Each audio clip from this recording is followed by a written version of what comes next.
Bonjour et bienvenue en Télématin de Wilfried Tsonga. Regardez ça. Carrière, je vous l'ai dit. Numéro 5 mondial. Il a été finaliste en Grand Chelem à l'Open d'Australie. Il a été médaillé aux Jeux Olympiques en double. Il avait aidé l'équipe de France à remporter la Coupe Davis. Il a été l'un des 3 joueurs au monde à avoir battu Roger Federer, Rafael Nadal et Novak Djokovic alors qu'ils étaient numéro 1 mondiaux.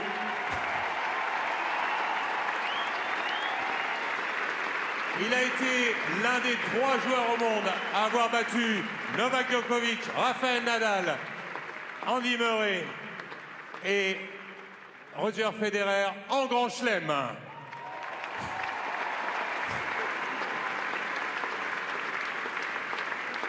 Mesdames, Messieurs, une ovation pour Joe Wilfried Tsonga.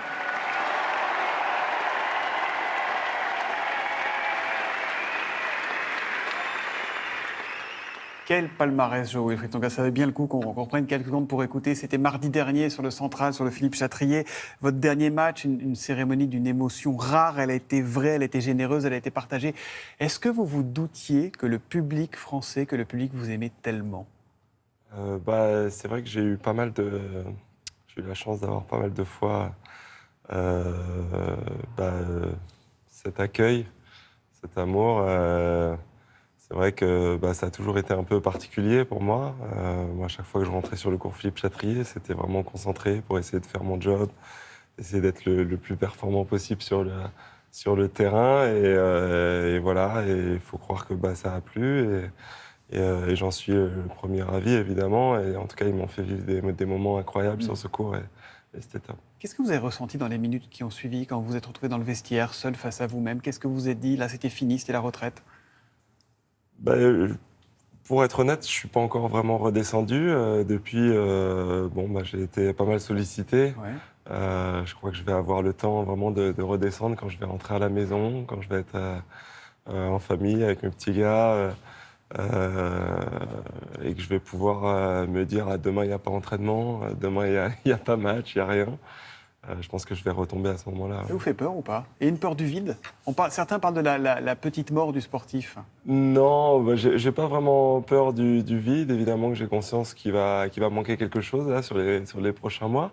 Mais je suis aussi heureux. C'est aussi pour moi un soulagement. C'est vrai que ces dernières années, c'était très très dur physiquement. Ça fait 20 ans voire même peut-être 30 ans que je joue au tennis, que je mets mes articulations et mon corps à rude épreuve. Donc c'est aussi un soulagement. Parce que nous, on voit la cerise sur le gâteau, mais vous, c'est le gâteau, c'est tout le travail, c'est les heures d'entraînement, c'est les semaines d'entraînement, c'est... Oui, tout à fait. C'est vrai que à la télé, souvent, ce qui est diffusé, c'est un peu le haut de l'iceberg. Ouais. Mais la partie immergée, elle est énorme. Elle est énorme. Pour arriver là, c'est des centaines et des centaines, voire des milliers d'heures d'entraînement. Et c'est beaucoup de choses. Donc, évidemment que pour nous, là, sur une fin de carrière, ce qu'on a comme image, c'est évidemment nos images de pro. Mais c'est aussi tous les sacrifices et tout ce qu'on a pu faire avant pour arriver. C'est fini. Il n'y aura pas un petit tournoi par ici, un petit double par là, rien, plus rien. Non, honnêtement, plus rien. Alors, je vais continuer à jouer parce que j'aime profondément ça. Et j'ai plein de copains qui me disent tu voulais pas jouer avec nous, maintenant va falloir venir. donc voilà. Mais et puis j'ai une académie, j'ai encore envie d'être un peu sur le terrain. Et quoi de mieux que montrer aux jeunes par l'exemple. Donc si je peux être avec eux aussi sur le court de temps en temps, c'est bien. Justement, votre avenir, vous le voyez dans le tennis ou pas ? On va encore vivre une quinzaine de Roland-Garros sans aucun Français, aucune Française en deuxième semaine. Est-ce que vous avez envie de vous investir là-dedans ? Est-ce que si on vous dit, tiens, est-ce que tu veux t'occuper des jeunes ? Est-ce que tu veux faire en sorte qu'on retrouve des champions comme vous ? Ça pourrait vous intéresser ? Oui, bien sûr. Aujourd'hui, je le fais déjà d'une certaine manière. J'ai une académie de tennis qui s'appelle All-in Academy. Aujourd'hui, on a implanté dans le sud et on va bientôt l'être à Lyon. Mais si c'était au sein de la Fédé, vous iriez ou pas ? Vous le considéreriez ?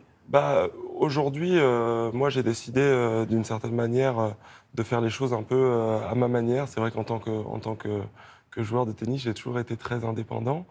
Et aujourd'hui, j'ai envie de faire les choses comme je l'entends. C'est vrai que la fédération, c'est un gros bateau, entre guillemets. Vous avez plutôt envie d'indépendance et j'ai d'autonomie. évidemment, j'ai envie d'indépendance et d'autonomie. Et puis surtout d'amener vraiment ce que moi, j'ai au fond, sans faire trop de concessions. De quoi d'autre vous avez envie? Vous allez faire quoi? Du cinéma, de la télé? Quand vous vous dites... Parce que la page est blanche, là, maintenant. Ah, évidemment, il y a une partie d'activité, mais ça ne va pas être 100% de votre temps, j'imagine. Eh ben, si. Si? Ah, d'accord. Oui, je vais essayer de... Non, je me suis investi beaucoup. C'est des projets personnels qui sont importants pour moi. J'ai envie de Devenir de coach? partager mon expérience. Coach avec un joueur du circuit ou pas? Un jour, peut-être, oui, ça, je ne ferme pas la porte. Avec qui vous aimeriez le faire, là, aujourd'hui? Si vous pouviez choisir, on vous montre le tableau de Roland-Garros, vous iriez avec qui? Aujourd'hui, c'est difficile de dire ça parce que je n'aimerais pas faire de l'ombre à qui que ce soit. Donc, non, mais il y a beaucoup de jeunes qui sont hyper sympas. On a vu un match hier incroyable entre Félix Auger-Aliassime et Rafael Nadal. Et c'est vrai qu'il a un état d'esprit irréprochable, le gamin. Et du coup, c'est vrai que c'est le genre de joueur qui donne envie, qu'on a envie d'aider. Vous avez dit sur le central, depuis mon plus jeune âge, je n'ai jamais laissé personne me faire croire que je n'arriverais à rien. Est-ce que vous avez craint parfois, en vous replongeant sur ces 20-30 dernières années, que certains obstacles soient infranchissables? Bien sûr, enfin, il y a des doutes. Après, il y a forcément des doutes. Mais je crois que pour arriver au plus haut niveau, il faut, ces doutes, entre guillemets, il faut les faire les plus petits possibles. Ouais. Et puis essayer de les combattre aussi. C'est ce que j'ai fait un peu toute ma carrière. Depuis que je suis tout jeune, j'ai eu la chance d'avoir des gens autour de moi qui m'ont aidé à traverser les étapes, qui m'ont aidé à avoir confiance en moi. Voilà, et je crois que c'est le message qu'il faut donner aux jeunes, c'est que c'est pas que pour les autres. C'est pas que pour les autres. On a deux bras, deux jambes, une tête, et si on les utilise à bon escient, on est capable de faire tout autant que les autres. Et pourtant, le sport, c'est dur, c'est très dur en ce moment. Et depuis quelques mois, on voit des sportifs de haut niveau dans différentes disciplines qui acceptent de parler de leurs failles psychologiques, de leur grande solitude. C'est dur les avions, c'est dur les hôtels, c'est dur d'être loin de sa famille. Vous avez été confronté à ça pendant votre carrière ou pas? Bien sûr que j'ai été confronté à tout ça. Il y a eu des passages difficiles, ce qu'on appelle souvent la dépression du sportif, parce que... Vous l'avez connu? Vous avez fait la dépression du sportif? Oh, je considère que oui, à certains moments, il y a eu des moments où c'était difficile. Alors, une dépression au centre médical, je ne sais pas. Non, mais envie de tout lâcher? Mais envie de tout lâcher de temps en temps, oui, bien sûr. Il y a eu des moments de doute. Mais honnêtement, c'est vrai que ces derniers temps, on parle beaucoup de ça, et souvent uniquement de ça. Moi, ce que je veux dire aussi, c'est que des fois, l'aventure, elle peut être incroyable.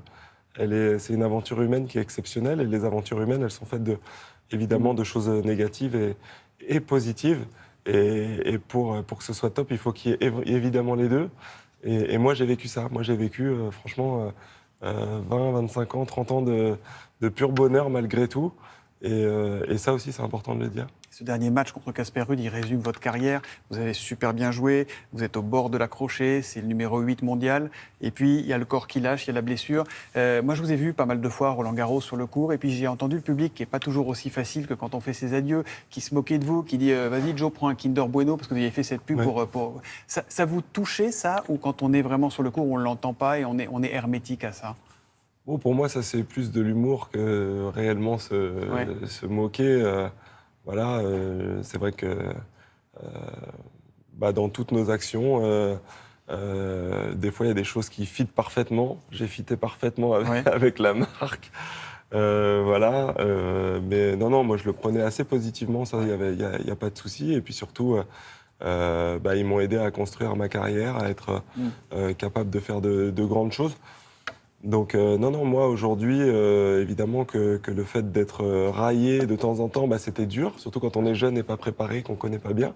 Et puis c'est vrai qu'avec la maturité, ça contribue à notre construction aussi, notre construction d'homme, et se dire que forcément on peut pas plaire à tout le monde et que des fois le plus important finalement c'est d'être fidèle à soi-même, droit dans ses bottes et de faire ce qu'on a envie de faire. Il y a quelques années, il y avait à Roland-Garros un prix qui s'appelait le prix Orange, je ne sais pas si vous vous souvenez, qui était remis au joueur le plus sympa du tournoi. À qui vous le remettriez, vous, ce prix Orange au terme de votre carrière? Je pense malgré tout à beaucoup de gens en fait. C'est vrai que c'est difficile de juger et de dire on va le donner à une personne parce qu'en fait des gens formidables, il y en a aussi beaucoup parce qu'on parle souvent des choses négatives, encore une fois. c'est bien aussi de parler des choses positives. Je pense que vous ne l'auriez pas volé non plus, vous, le prix Orange. Merci, Joe Wilfried Tsonga. Vos derniers mots sur le central, ça a été cela. On va les réécouter, si vous voulez bien. Et j'espère que le monde s'apaisera comme je suis apaisé aujourd'hui. Merci Roland. Merci Monsieur Tennis. Je t'aime. Et ben, nous aussi, de vous remercier, Joe. Merci, Monsieur Joe. Et nous aussi, on t'aime. Merci d'être venu dans Télématin. C'est gentil.